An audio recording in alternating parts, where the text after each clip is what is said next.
The Ignorant King by Zach Sacklad. I was once a king with an enormous castle in which I took great pride. I was king of the entire Tuscany region of Italy. I came from a long line of kings and queens, and we were believed to be chosen by God to be the leader of our land. Although I was chosen by God to be the great leader of Tuscany, I was everything but, and here is where my story begins. It was a bright, sunny morning, like every morning in Tuscany. "Are the taxes in order?" I said to my servant, in which I did not recall the name. "Yes, king, everything is in order, my king," the servant said. "And everyone has paid?" I exclaimed impatiently. "Everyone has paid their dues, my king," the servant said skeptically. "Okay then, get the architects. I'm going to expand and renovate my fantastic castle," I exclaimed proudly. But king," my servant stuttered, "the people are becoming restless of your reckless spending on their hard-earned money on things that do not benefit them." "Let them die for all I care. How can they rebel against someone who is chosen by God himself to lead them?" I yelled angrily. "I just want to warn you, my king. I don't—" The servant stopped in mid-sentence. He could see that my veins were about to pop, and my face was getting redder by the second. On that note, he left. Months later, after life had not gotten any better for the citizens of Tuscany, and my castle was finally finished, people were starting to catch on to something. That their life was horrible, and if they wanted to change, it couldn't come through God. People were even questioning if God existed.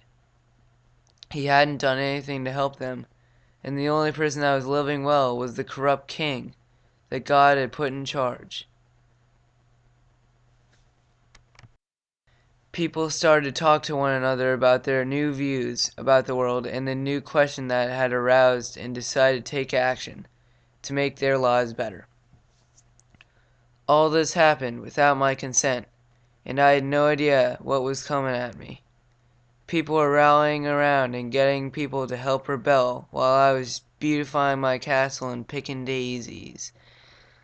Even the knights were in on the rebellion, for even though they were of high status, they were mistreated and forced to help renovate the castle.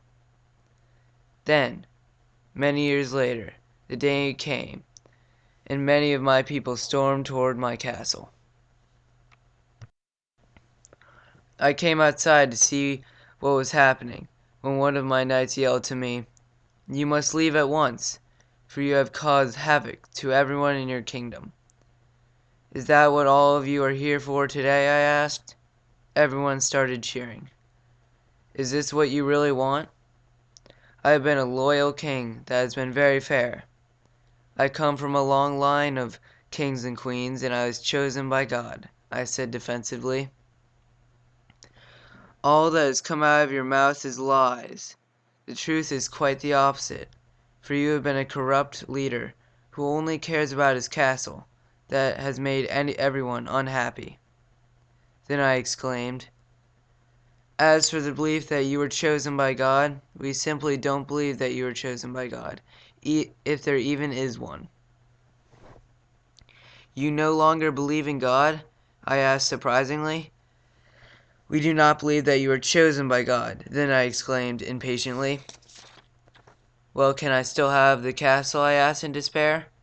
"No," the knight said impatiently. "You are not welcome here any more, and you must leave," he added. With that I walked away, with people yelling at me and taunting me.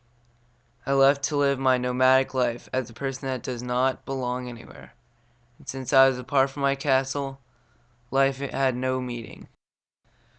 For as I had seen before, this was not a time of reliability and faith, but a time of answers.